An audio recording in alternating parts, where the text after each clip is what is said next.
ಯಾದಗಿರಿ ಜಿಲ್ಲೆ ಗುರುಮಿಟ್ಕಲ್ ತಾಲೂಕು ಕಮಾನ್ ಬಜಾರ್ ಬುರ್ಜೆ ತಾಂಡಿ ಈ ತಾಂಡಾದಲ್ಲಿ ನಾರಾಯಣ ಪವಾರ್ ಎಂಬುವವರ ಮಗ ಬಹದ್ದೂರ್ ಮೇಲೆ ದೇವೇಂದ್ರ ಪವಾರ್ ಎಂಬುವವರು ಮಾರಣಾಂತಿಕ ಹಲ್ಲೆ ಮಾಡಿದ್ದಾರೆ.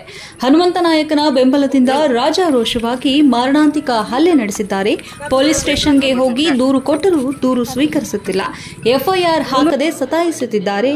ಹನುಮನಾಯಕ್ ಹಣದ ಬಲದಿಂದ ಕಾನೂನು ಕ್ರಮ ಕೈಗೊಳ್ಳದೆ ಪೊಲೀಸ್ ಇಲಾಖೆ ಕಣ್ಣ ಮುಚ್ಚಾಲೆ ಆಟ ಆಡುತ್ತಿದೆ. ಹಲ್ಲೆಗೊಳಗಾದವರ ಕಷ್ಟ ಕೇಳುವವರಿಲ್ಲದಂತಾಗಿದೆ. ಹಲ್ಲೆ ಮಾಡಿದ ದೇವೇಂದ್ರ ಮತ್ತು ಹನುಮಯ್ಯ ನಾಯಕ್ ಹಣದ ಬಲ ಮತ್ತು ಶಾಸಕರ ಬೆಂಬಲವಿದೆ ಎನ್ನುತ್ತಾರೆ. ಪೊಲೀಸ್ ಇಲಾಖೆ ನಿರ್ಲಕ್ಷ್ಯ ವಹಿಸಿದ್ದನ್ನ ನೋಡಿದರೆ ಹಲ್ಲೆ ಮಾಡಿದವರ ಬೆಂಬಲಕ್ಕೆ ನಿಂತಿದೆ ಎಂದು ತೋರುತ್ತದೆ. ಆಸ್ಪತ್ರೆಯಲ್ಲಿ ಹಲ್ಲೆಗೊಳಗಾದ ವ್ಯಕ್ತಿ ಜೀವನ್ಮರಣದೊಂದಿಗೆ ಹೋರಾಡುತ್ತಿದ್ದಾರೆ.